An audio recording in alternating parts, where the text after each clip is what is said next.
neuropsikologi. Jadi kalau kita soal generasi-generasi itu kan ada pengelompokan generasi ya.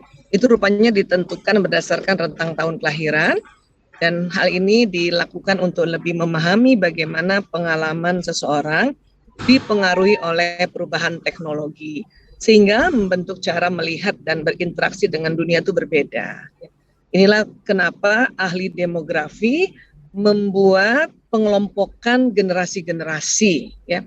Dan sekarang di dunia ini, walaupun ya kita istilahnya eranya digital, tapi generasi seperti saya, generasi X masih ada, di atas saya generasi baby boomer masih ada ya. Jadi kalau baby boomer ini yang lahirnya range-nya antara tahun 1946 sampai 64 ini masih ada, suami saya masuk juga kategori ini. Bahkan di atas baby boomer juga masih ada ya, walaupun tidak banyak lagi. Nah, inilah generasi saya lahir 68, nah Gen X ini dari 65 sampai 79. Kemudian, berikutnya ada namanya generasi Y, ya inilah tonggak milenial yang 80-an sampai 95. Ada Z atau Gen Z yang 96-2010. Nah, ini yang kita mau bicarakan generasi Alpha yang lahirnya 2011 sampai yang lahir sekarang, bahkan sampai yang tahun 2025 ya. Selebihnya generasi apa? Oh, sudah disiapkan oleh ahli demografi. Tenang aja ya. Nah, biasanya baby boomer punya anak di generasi ke Y biasanya. Ya. Saya juga punya anak pertama saya di Y, dan hari ini milad di 29 tahun, jadi saya seminar di antara miladnya. Dan generasi X banyak punya anak di Gen Z ya, dan yang Y sekarang punya anak di Alpha. Nah, sekarang orang tua yang muda ini, ya katakanlah yang Y, inilah sekarang yang sedang menyekolahkan anaknya di TK, bahkan di SD ya. Sampai kurang lebih umur pas SD kelas 6 lah ini ya. Tapi yang SMP kan sudah Gen Z. Oke? Jadi kita sepakat dulu ya. Bu Ririn generasi apa, yang mana Bu Ririn? Yang generasinya lahir tahun berapa Bu Ririn? Kayaknya masih muda banget saya lihat nih Bu Ririn. Iya, pengennya generasi Gen Alpha Bunda, cuman terlahir ke Gen Z. Gen Z 97. Wah, ya, saya posisinya Bu Ririn, saya nih terhadap Bu Ririn kayak ibunya nih. Z nih anak saya ada 4 di Gen Z ya, Masya Allah, Alhamdulillah. Baik, sekarang kita lanjutkan ya. Nah, jadi kan teknologi ini kan menyebabkan terjadinya perubahan besar dunia ya, karena sangat cepat ya. Jadi perkembangan zaman ini kita perlu tahu sedikitlah sejarahnya, bahwa dengan adanya perkembangan zaman ini sebetulnya membuat itu tadi cara berpikir, atau sebetulnya justru karena ya otak manusia yang Allah ciptakan setiap zaman itu ada perbedaannya, maka menciptakan teknologi. Nah, itu kan sebetulnya ya saling keterkaitan ya. Jadi saya kalau ada orang menghina teknologi, saya malah agak risih tuh. Kenapa menghina teknologi? Karena teknologi itu ciptaannya manusia dan manusia itu ciptaan Allah. Jadi hati-hati ya, kita pantang menghina teknologi. Tapi jadikanlah teknologi ini adalah karya dari otak kita nih manusia, terutama di generasi muda. Dan jadikan aja itu sesuatu media untuk kehidupan kita jauh lebih baik lagi. Sepakat dulu itu, oke? Karena kangenmu, Max Spaghetti kembali. Kini hadir dalam paket hebat Perfetto. Apapun yang terjadi, kita harus berani memulai. Awali semua dengan bersih. Jadikan hidup lebih bermakna. Berawal dari bersih, berawal dari Soklin. Sekarang tubuh manusia ya, jadi kalau saya dari sisi kami dari medis ya, ini ternyata memang dipengaruhi oleh lingkungan saat dia di dalam rahim, saat dia lahir, masa kanak-kanak, masa remaja, serta dewasa. Kayak saya lahir mungkin bukan teknologi digital yang sampai sekarang ini, tapi karena saya masih hidup, di era digital, maka saya perlu juga belajar sedikit-sedikit tentang teknologi digital. Walaupun tentu tidak semahir yang memang lahirnya di era sekarang. Oke? Tubuh ini dikoordinir oleh organ yang sering kita sebut otak atau brain, ya. Ini gambaran dari human brain. Allah ciptakan otak itu, ada otak besar, ada otak kecil, kemudian ada batang otak. Otak itu terbagi dua nanti, kita akan banyak bicara tentang otak kiri, otak kanan ya. Di dalamnya ada sel otak seperti ini, ya, dan jumlahnya banyak sekali, 100 miliar. Para ahli mengatakan satu neuron bekerja seperti komputer yang tercanggih di zamannya. Allahu Akbar ya. Nah, kita berarti punya 100 miliar komputer. Ya. Itulah yang tadi saya bilang bahwa teknologi itu kan karya dari otak manusia dan otak ciptaan Allah. Rupanya Allah Ta'ala menciptakan sel-sel otak itu ya setiap era memang sama jumlahnya 100 miliar, tapi kecanggihannya berbeda. Saya saja seorang Aisyah Dahlan yang lahir tahun 68. Saya ini generasinya X ya. Kemudian tadi ini mohon izin Bu Ririn sebagai contoh karena beliau moderator. Bu Ririn ya generasi Z ya. Sama-sama nih punya otak 100 miliar, punya neuron ini nih 100 miliar. Cuman lebih canggih otaknya Bu Ririn dibanding saya. Ya, lebih canggih. Ya, canggihnya apa? Penyimpanan data, penyerapan data, mengakses data lebih cepat, itu lebih canggih Bu Ririn dibanding saya. Ya. Kalau saya lebih tangguh, iya. Karena orang generasi yang lebih dulu itu dia bukan canggih tapi tangguh. Kalau istilah populernya bandel. Ya. Maka alat-alat elektronik, alat-alat apapun bahkan mobil zaman dulu tuh lebih bandel, lebih tangguh dibanding yang produk-produk sekarang. Tapi lebih canggih yang sekarang. Ya, oke. Jadi sepakat dulu. Nah, inilah mengapa Sayyidina Ali bin Abu Thalib radhiyallahu an mengatakan didiklah anakmu sesuai zamannya. Karena memang Allah Ta'ala menciptakan otak manusia itu lebih canggih. Ya. Untuk itu kalau mau jadi orang tua idaman, ya, yang perlu kita perhatikan adalah stop untuk melabel buruk kepada generasi ini. Ya. Hindari atau stoplah untuk mengatakan bahwa mereka generasi mecin, generasi rebahan, generasi followers, generasi apa macam-macam tuh, strawberry, generasi, galawers, gitu. Itu stop deh, tolong. Kalau mau jadi orang tua idaman, simple kok, ya. Karena mereka juga bilang, aku kan nggak tahu kalau mau jadi Gen Z. Aku juga nggak tahu kalau mau dilahirin tahun menjadi generasi alfa, mana aku tahu aku lahir. Dan itu betul banget apa kata anak. Mari kita label mereka sebagai generasi Qur'ani, generasi Rabbani, generasi ya sophisticated, generasi canggih. Sehingga apa yang kita ucapkan itu menjadi doa. Ya. Saya sih gampang aja kalau ditanya Bu Aisyah jadi orang tua idaman apa? Itu stop label-label yang buruk-buruk. Udah, itu anak-anak seneng deh sama kita ya.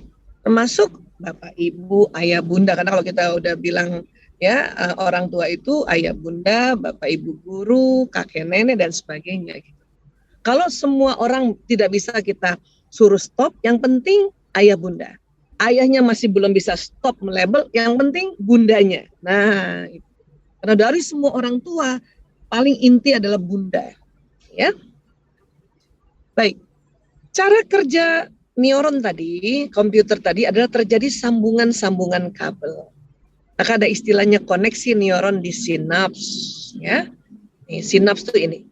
Dan sambungannya itu ternyata tidak menyentuh secara fisik. Jadi nggak nempel secara fisiknya. Dia ada celah, di mana celah itu akan keluar zat kimia ini, namanya neurotransmitter.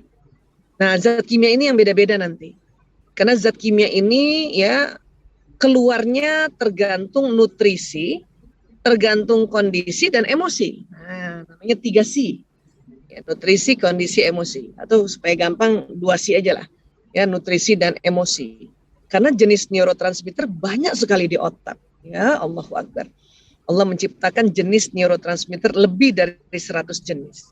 Dan tergantung juga nutrisi. Nah, disinilah mengapa ayah bunda, terutama ayah yang menjemput rezeki, harus menjemput rezeki yang halal.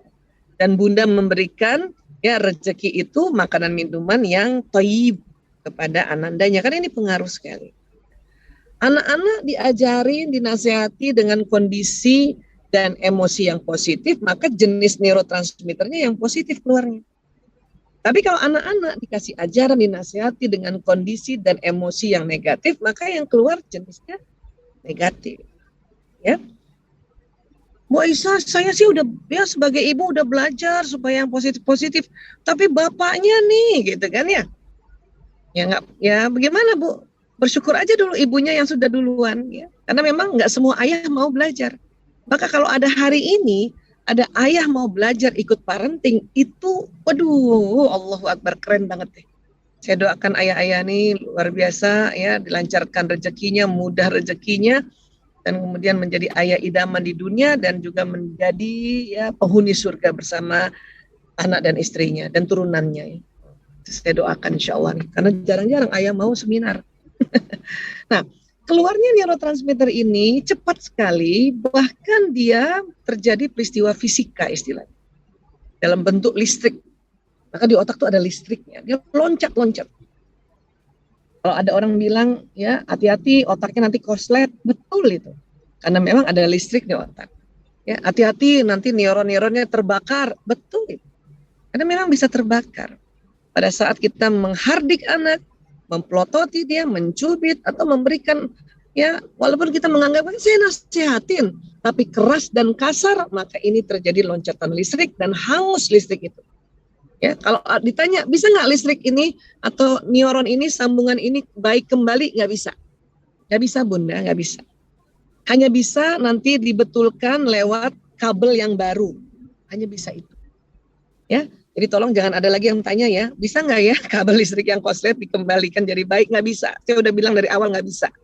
Ya, oke? Tapi nanti ada kabel-kabel lain. Kenapa? Karena begitu banyaknya kabel-kabel di otak kita. Satu neuron itu ada 20.000 kabel. Bayangkan 100 miliar itu kayak apa tuh? Banyak ya.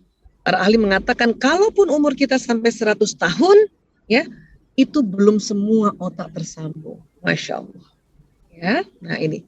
Memangnya kalau tersambung-sambung jadi apa sih Bu Aisyah? Terbentuk memori, terbentuk ingatan. Nah, ya kalau misalnya kita sedang menyambungkannya nasihat, maka memorinya nasihat.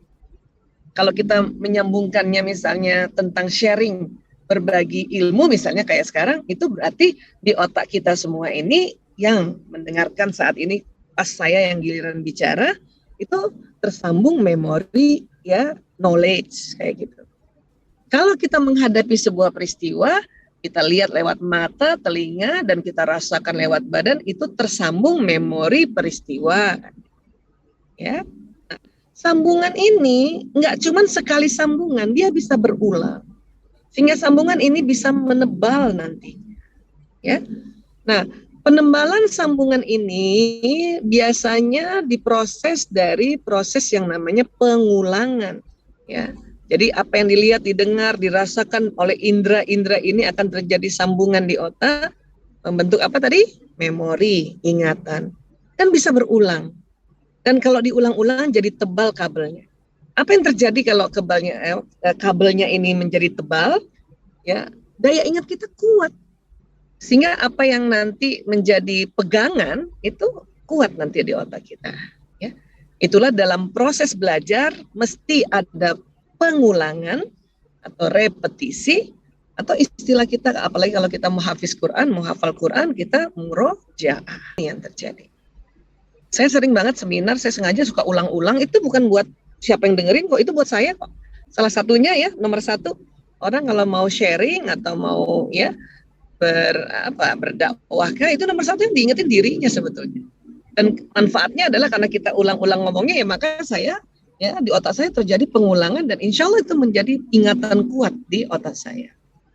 Sehingga kalau teman-teman, Bapak Ibu juga mendengarkan seminar ini berulang, entah dari siapa, tapi intinya sama, itu supaya otaknya tersambung lebih tebal. Termasuk nasihat. Nasihat pada anak, ya selain dari bapak ibu, itu bisa juga nasihatnya oleh bapak ibu guru atau orang tua lainnya, walaupun mungkin nasihatnya sama. Maka nanti akan terjadi penebalan ini. Sehingga orang tua nggak usah lagi marah, ya. Kalau bapak ibu guru aja ngasih tahu, kamu mau dengar. Bunda aja ngasih tahu, kamu nggak mau dengar. Nggak perlu lagi begitu. Karena sebetulnya waktu ayah bunda atau bunda yang memberikan ya nasihat itu sudah tersambung untuk dasarnya. Nanti diperkuat oleh orang tua lain. Ya, jadi nggak perlu iri. Saya senang banget kalau ada bapak ibu guru yang ngajarin anak saya atau tante-tantenya, omnya, pamannya, kakeknya, walaupun sama. Katakanlah misalnya buang sampah pada tempatnya itu sama, tapi nanti caranya berbeda. Ini nanti makin tebal atau bahkan makin banyak variasi kabel-kabel di sekelilingnya. Ya, dari otak ke badan ada namanya sistem saraf. Ini ada kabel-kabel saraf yang jalan di tulang belakang. Nanti dari tulang belakang jalan ke seluruh tubuh. Nih kayak gini ya. Ini kita cuma lihat separuh. Dan yang kita lihat ini kabel utama saja. Karena kabel-kabel kecilnya itu lebih banyak lagi ya. Allahu Akbar. Nanti bicara soal otak dengan kabel ini sebetulnya nggak bisa waktu yang sangat pendek ini ya. Karena ini bersemester-semester belajarnya. Cuman izinkan saya agar mudah difahami. Saya sering menganalogikan kerja sistem saraf kayak kabel listrik. Karena tadi ada otak, ada listrik di otak, maka nanti ada listrik juga yang jalan di badan kita lewat sistem saraf ini. Dan listrik ini membawa pesan. Pesan dari mana?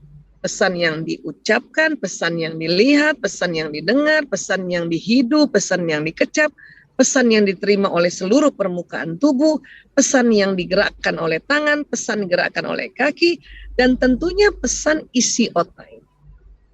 Ya, itulah mengapa dalam proses pendidikan ini atau sharing-sharing kalau parenting, saya kenapa senang berbasis neuroparenting, karena kita walaupun bukan orang kesehatan harus tahu kerja tubuh kita.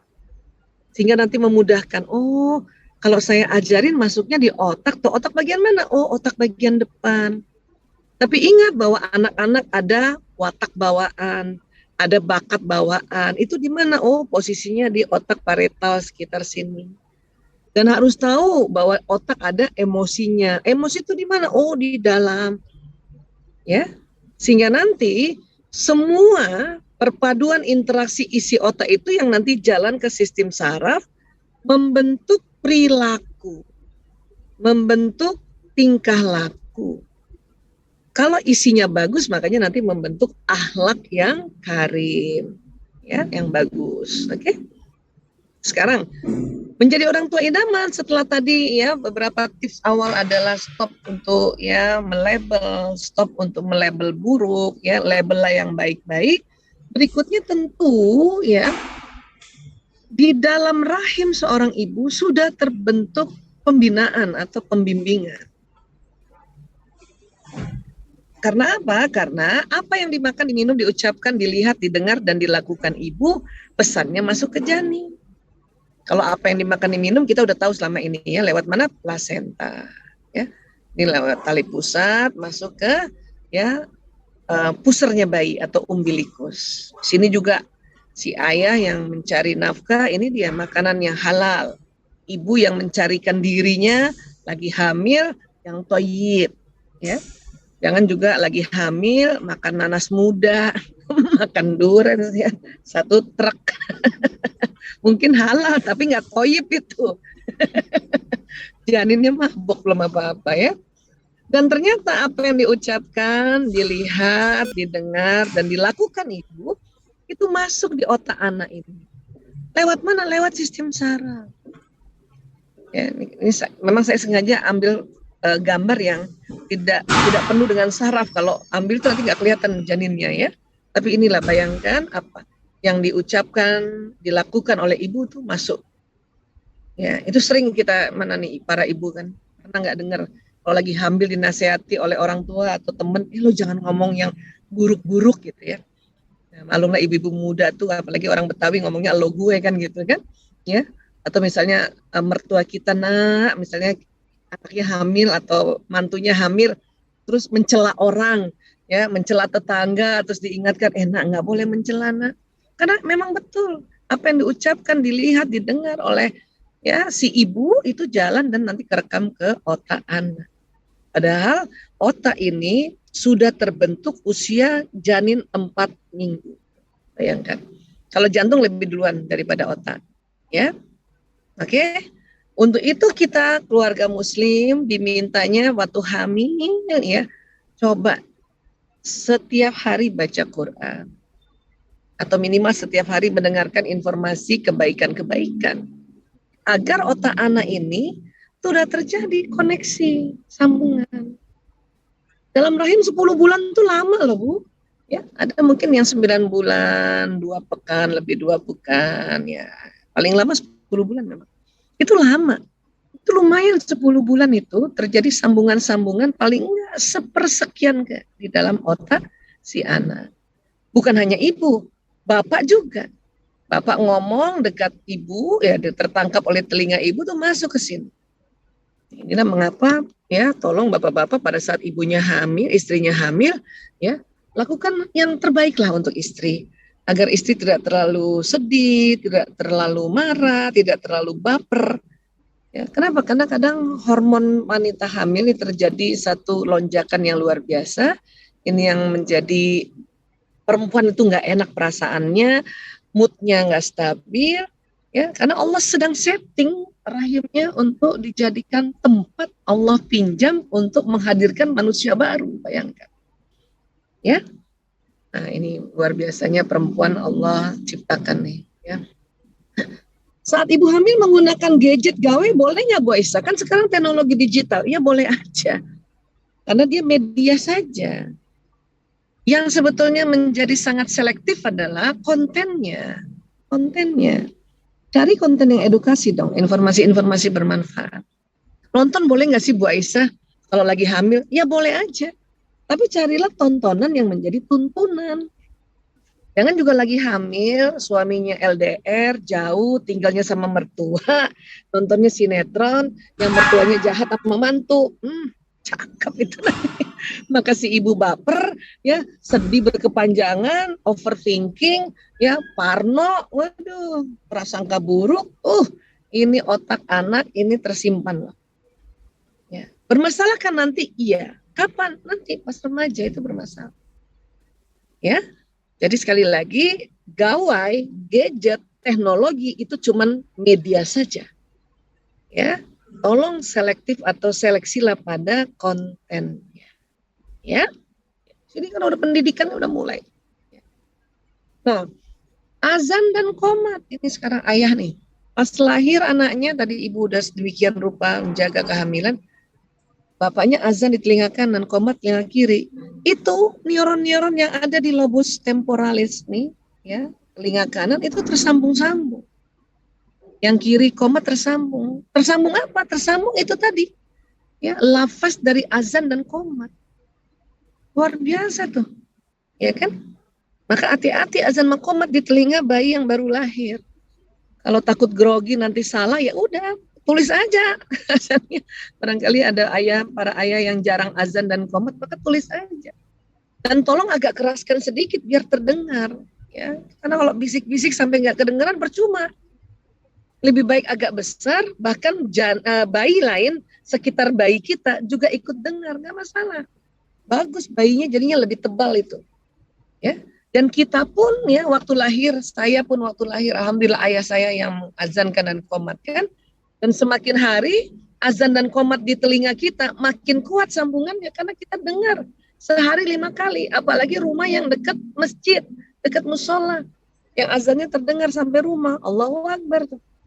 Ya, untung sekarang yang rumahnya jauh dari masjid, televisinya ya puter televisi yang ada azannya. Cuman biasanya yang ada azannya cuma maghrib doang ya. Ya Allah.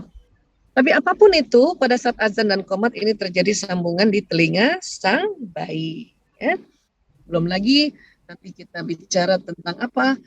Proses yang namanya akikah, proses penamaan. Ya. Karena nanti azan, akikah, khitan itu berkaitan dengan tarbiyah jinsiahnya pada anak kita. Di dalam otak ini ya, ini secara garis besar saya cerita ya.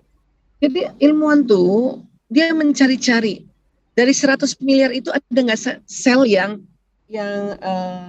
istilahnya ya disinyalir, yang menjadikan orang bisa belajar dengan mengamati orang lain. Betul, para ilmuwan menemukan jenis neuron ini, ya. Namanya neuron cermin atau mirror neuron. Jumlahnya kurang lebih 30% di otak manusia. Hewan mamalia ada, tapi lebih sedikit. Jadi 30% dari 100 miliar itu ada neuron cermin. Itulah orang bisa belajar tanpa harus misalnya mengkhususkan belajar gitu. Ya, saya ngeliatin aja misalnya seorang anak walaupun masih kecil ada di box gitu ya. Dia ngeliatin ibunya bolak-balik bikin susu, itu di otaknya anak terjadi sambungan cara bikin susu. Hanya otot anak itu belum lagi sempurna, maka dia nggak bisa bikin susu sendiri. Tapi di otaknya sudah ada sambungan atau neuron cermin yang ya menyerap informasi buat susu. Begitu juga kalau orang tua sejak kecil anaknya, ya begini gayanya orang tua nih. Karena neuron cermin ini aktif pada saat bayi. Memang sih sekarang teknologi digital pakai gawe, tapi jangan gini-gini amat dong. Depan si bayi lahir, setiap hari bapak ibunya nunduk kayak gini, dan bayinya nggak distimulasi, sayang. Karena ini otaknya sambungannya belum banyak, masih fresh istilahnya. Tolong stimulasi dengan hal-hal yang non-gadget. Diajak ngomong lah, ya, diajak berekspresi wajahnya, kenalkan nama-nama benda, kenalkan nama ayahnya, kenalkan kalau dia bukan anak pertama, kenalkan abangnya, kenalkan ya seluruh benda, pokoknya. Ya, ini karena nanti tersambung nih. Sebetulnya bayi itu bisa jawab ya setiap apa yang kita dialogkan, hanya belum jelas terdengar karena apa ini loh, gigi sama gusinya belum siap, sehingga untuk melafazkan vocab itu atau ya konsonan ya dan sebagainya itu belum lagi sempurna, sehingga jadi kalau dia cuma misalnya bundanya ketawa, dia ketawa itu benar-benar ketawa.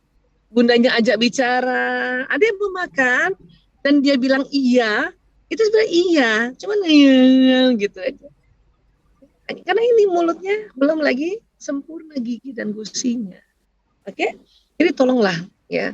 Ini saya suka sedih kalau ada bayi gitu ya. Saya aja, tim saya kalau masih muda, kemudian ya masih bayi anaknya gaya bapak ibunya begini, pengen cubit ibunya bapaknya, bukan anaknya, ibu bapaknya pengen cubit. Bahkan Asosiasi Pediatri Amerika yang mewakili internasional mengatakan bayi lahir sampai 2 tahun sebisanya jauhkan dengan gawe ini. Selain masalah radiasi adalah rugi kalau tidak distimulasi. Ya.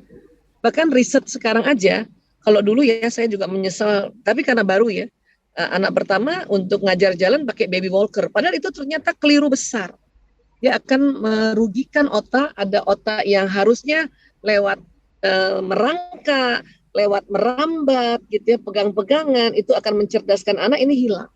Saya anak kedua dan sampai kelima sudah tidak pakai baby walker ya. Anak pertama terpaksa karena waktu itu zamannya era itu, dan kemudian baby walkernya yang belikan ibu saya. Nanti kalau nggak dipakai dimarahin sama ibu saya. Nah itu juga yang waktu itu dipertimbangkan ya, Masya Allah. Tapi sekarang sudah tidak lagi baby walker dianjurkan, ya, oke?